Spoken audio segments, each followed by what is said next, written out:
რას დავბედით? იმაზე რაც ვაკეთებ და იმაზე მოკლედ დროში. შეიძლება მართლაც ევროპაც გავავოცოთ. Поздравляю весь личный состав. კარგი მანევრია ძალიან. დიაპოვნებაში გადაცემა. თქვენთან არის ვაშე გადაცემა. თენგის გოგოტიშვილის სპეციალური პოდკასტი. გვიყურეთ, მოგვიწონეთ და გამოგვიწერეთ ყველა პლატფორმაზე.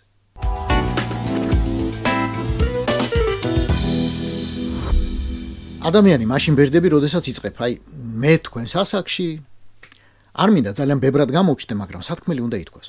ჩემი თაობა ამათ ასაკში, ამ პროვინციელ რუსებს დიდი ხნით ადრე დაიქნებდა. მაშინ სხვა დროც იყო, სხვა ლიდერებიც, სხვა პირობებიც, მაგრამ საერთოდ არაა საჭირო იყო ილიაუნის სტუდენტი რომ მიხვდე. ბორია რუსი ერთ ყველაზე წარმატებულ ქართულ სასწავლებელს კლავს. და არ მხოლოდ ილიას უნივერსიტეტს, კლავს სამედიცინო უნივერსიტეტს, კლავს საქართველოს უნივერსიტეტს, კლავს დევნილ სოხუმის უნივერსიტეტს. კლავს ყველაფერს. სამაგიეროდ რას აკეთებს? უნივერსიტეტის სტატუსს ანიჭებს პოლიციის აკადემიასა და სუსის სასწავლო ცენტრს. აწ ეგენით სულ ბაკალაურ მაგისტრები იქნებიან. პოლიციელები და კგბ-შნიკები რუსულ რეჟიმს სჭირდება. ბიოლოგები და გეოფიზიკოსები არა. განათლების დეფორმა, როგორც გიგაზე დანიამ უწოდა, ჯერ ხეირიანა დაწესებულიც არაა და უკვე გამოუსვა ცელი სისტემას. გამოუსვა მის ავტორიტეტს. ტექნიკური უნივერსიტეტისა და თბილისის სახელმწიფო უნივერსიტეტის გაერთიანების ანონსმა თავის დროზე ბუდე ააფორი აქ. ისინი მის წლებია დუმან ყველაფერზე, რაზეც დუმილი არ შეიძლება, უცებ აყვირდნენ სამსახურის და შემოსავლის დაკარგვის შიშით. სტომაქმა ააყვირა განასინდისმა. ან პასუხისმგებლობამ ივანე ჯავახიშვილის ან სოსო ბუაჩიძის აჩრდილებთან. ბატონო ბიძინა, საქართველოს ტექნიკური უნივერსიტეტი პატივისცემით ეკიდება უმაღლესი განათლების სისტემაში რეფორმების განხორციელების აუცილებლობას და მიესალმება იმ პრინციპებს, რომლებიც დეკლარირებულია უმაღლესი განათლების სისტემის ეროვნული კონცეფციით. საქართველოს ტექნიკური უნივერსიტეტი ვერ განიხილება როგორც რომელიმე სხვა ინსტიტუციის სტრუქტურული დანაყოფი ან სკოლა. მოგმართავთ თხოვნით, თქვენი ავტორიტეტით და სახელმწიფოებრივი პასუხისგებლობით გვიშუამდგომლთ რეფორმის შემუშავებელ კომისიასთან. პატივისცემით თქვენი მხარდაჭერები. საქართველოს ტექნიკური უნივერსიტეტის აკადემიური და სამეცნიერო საზოგადოება. ტექნიკური უნივერსიტეტის აკადემიური საბჭოს წერილი უკვე ჩაიწერა ქართული აკადემიის 41 უდიდეს სირცხულთა შორის. ყველაფერში მხარს გიჭერთ, ყველაფერში გეთანხმებით, სულსაც მოკრიდით და ხორცსაც ოღონდ ეს ამბავი არ გვიქნა და უსამსახუროდ არ დაგვდოვოთ. ცალკე სირცხვილი იყო, რომ აკადემიურ საბჭოს წოდებულმა თავყრილობამ ეს უსტარი არა რეფორმის მამა წოდებულ და გაფორმებულ თავფუჩეჩას, არამედ პირდაპირ მის ხაზეინს მისწერა. გასაგები ქვეტექსტით, ამ ბრიყს რაზე უნდა ველაპარაკოთ, შენ ხარ ერთადერთი პატრონი ამ ქვეყანაში და ისევ შენ უნდა მოგხედო. იმანაც ახლა უკვე მე რამდენი კურდღელი დაიჭირა. ყურები დაიჭირა ორი უდიდესი უნივერსიტეტის აკადემიური შემადგენლობა.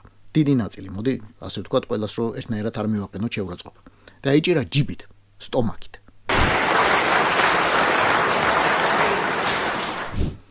კი, გადაიმტერა ილიაუნის აკადემიური შემადგენლობის დიდი ნაწილიც, მაგრამ უკვე იცის, რომ მათ პროტესტს არ შეუერთდება ორი სხვა უდიდესი უნივერსიტეტის პროფესორა. ეს უკვე მათი პროტესტი აღარაა, ეგენი გამძღრები არიან. ამ უეცარი ალიაკოთის მთავარი სტრატეგიული მიზანი ორი იყო. პირველი, თანამედროვე განათლების სისტემის დაზიანება, ან მოსპობა, რომ ევროპული ტიპის უნივერსიტეტების ნაცვლად ქართველმა ვიშე უჩებნაე ზავედენიაში ისწავლონ. და მეორე, შენობები და ქონება. თბილისი როგორ იცით? ამდენი გეცოდინებათ პრინციპში, მაგრამ თქვენთვის თქვენს ჯიბეს არ მოუცია არასდროს შესაძლებლობა, რომ სხვა თვალით შეგეხედათ. მოდი ახლა ვცადოთ და შევხედოთ. პირველ რიგში უნდა შევხედოთ ტექნიკური უნივერსიტეტის შემადგენელი ერთეულების მისამართებს. შეიძლება ბევრისთვის მოულოდნელად აღმოვაჩინოთ, რომ ეს სასწავლებელი ფლობს ქონებას აღმაშენებლის ხევნიდან აღმაშენებლის გამზირამდე.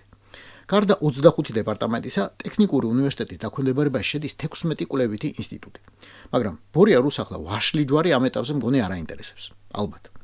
სააკაძის მოეტანი კი რატომაც არა. გახსოვთ რამდენიმე თვის წინ პროჭორილელებმა რომ გამოაცხადეს სამთავრობო უბანს ავაშენებთ არსენალის მთაზე და ქალაქს გამტვირთავთ. მაგ ჩამონათვალში თბილისის მერიაც მოხვდა და საკრებულოც. ასე რომ ის მაღალი შენობა დედაქალაქის გულში, სააკაძის მოედანზე უნდა გათავისუფლდეს და ცუდი სასტუმრო გამოვა. მოპირდაპირე მხარეს უკვე იწყება ეგრეთ წოდებული გპ-ის უბანი, ერთი კორპუსი, მეორე, მესამე. ამ შენობას ბორია რუსი, ან ბოდიში, ტექნიკური უნივერსიტეტი დღევანდელ მფლობელს საქართველოს უნივერსიტეტს ედავება და რა კი ედავება ისე ბორიას სასამართლოში არ გაგიკვირდეთ თუ ხვალ წაართმევს. აქეთ კიდევ ტექნიკური უნივერსიტეტი, მერე საცხოვრებელი კორპუსების ერთი კვარტალია, სპორტის სასახლე და მაკდონალდსი. თორემ შემდეგ ისევ ტექნიკური უნივერსიტეტი იწყება. ქუჩის ორივე მხარეს. აგერ გასწვრივ უკვე გადატანილი ტელევიზიის კომპლექსი და მის ქვემოთ ზოოპარკი, რომელიც მალე აღარ იქნება. გმირთა მოედნის მეორე მხარეს კი ყველაფერი დღეს ოფიციალურად რუსი ბორიასია. აბრეშუმის ყოფილი ფაბრიკა, ყოფილი აუზი და სხვა დანარჩენი. თუმცა რამდენიმე დღის წინ გავიგეთ, რომ ამ ქონებას მაკა ასათიანის შულზე აფორმებენ და მაგას ერთად ნახავთ. ყულებში რუსული ნავთობის შემოტანა გათეთრების სქემა როგორ მუშაობს. ან ვის სახელზე უნდა იყოს, რომ შეგეძლო თქვა, რომ ბორიასი არაა. ცოტა შორიდან და ერთიანად შევხედოთ ახლა ამ ტერიტორიას. რა დაეწონება ვითომ? თქვენ უარს იტყოდით ამ მიწის დაუფლებაზე. როცა საკრებულო და მთავრობა მზად არიან, ნახევარი თბილისი ერთლარად გადმოგიფორმონ და იქით გიხადონ მერე მადლობები. ახლა გამოვყვეთ თესეუს ქონებას. მისი ვებგვერდის მიხედვით. ბელიაშვილის ქუჩიდან მეტროს 300 არაგველამდე. უნივერსიტეტის ქუჩის კუთხეში დიდებულ ადგილას, დიდებული პარკით. ინსტიტუტების მთელი კომპლექსია თესეუს მფლობელობაში. ენათმეცნიერების ინსტიტუტი არის ინგოროყვას ქუჩაზე. სამართლისა და ეკონომიკის ინსტიტუტები ქიქოძეზე, ორივე. ეროვნული სამეცნიერო ბიბლიოთეკა ყოფილ აკადემიურ ქალაქში, ასევე დიდებულ ადგილას. აქვეა გეოფიზიკის ინსტიტუტი. ქართული ლიტერატურის ინსტიტუტი ზედზემელზეა. თავად უნივერსიტეტის კორპუსები ალბათ თბილისის ყველაზე ძვირიან ადგილას ვაკის დასაწყისში. აკადემიკოსმა სამუშიამ მე-7 კორპუსი აღმაშენებელზე ცოტა ხნის წინ უკვე გადასცა სახელმწიფოს. ფეშქაშად. მაღლივსა და განივ კორპუსებზე აღარაფერს ვამბობ. ეგეც მშვენიერი ადგილია კორპუსების ჩასატყმელად. რის თქმა მინდა? მე არაფრის, მაგრამ ქალაქის განაშენიანება და ბორია რუსის რეპუტაცია უჩემოდაც ამბობენ სათქმელს. ამ ყველაფერს რაც ჩამოვთვალეთ და გაჩვენეთ, საფრთხე ემუქრება. და ბაგების საერთო საცხოვრებელიდან რომ დაყვება, გზად მერე აუცილებლად შემოესუხარება ილიას სახელმწიფო უნივერსიტეტის მრავალი შენობაც. ბოდიში, მგონი პუშკინი უნდა მეთქვა უკვე, ხო? თუ ჯერ არა. მაგ პუშკინს ჯერჯერობით ილიას სახელმწიფო უნივერსიტეტს ფაკულტეტების მიღმა 42 სამეცნიერო კვლევითი ინსტიტუტი და ცენტრი აქვს. სხვადასხვა მისამართს.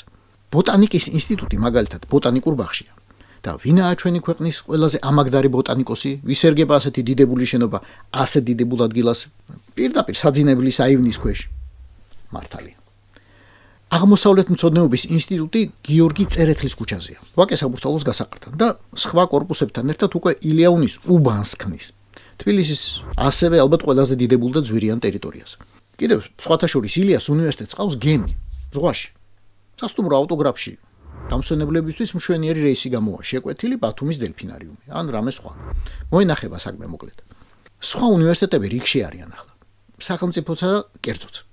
რა კი ამათ გაუბედეს, იმათ რატომ მოერიდებიან. ასე რომ ყველას საქმე გადაიხედება და ყველას ქონება. დასკვნის მაგიერ. მართალი რომ გითხრათ, ცოტა მიკვირს რომ მთელი ამ ალიაკოთის ფონზე არავინ ცდილობს ძირის ძირში ჩაიხედოს. იმ სამკუთხედი თავის ქალის შიგნით. რატომ აკეთებს ამას თუ იმას?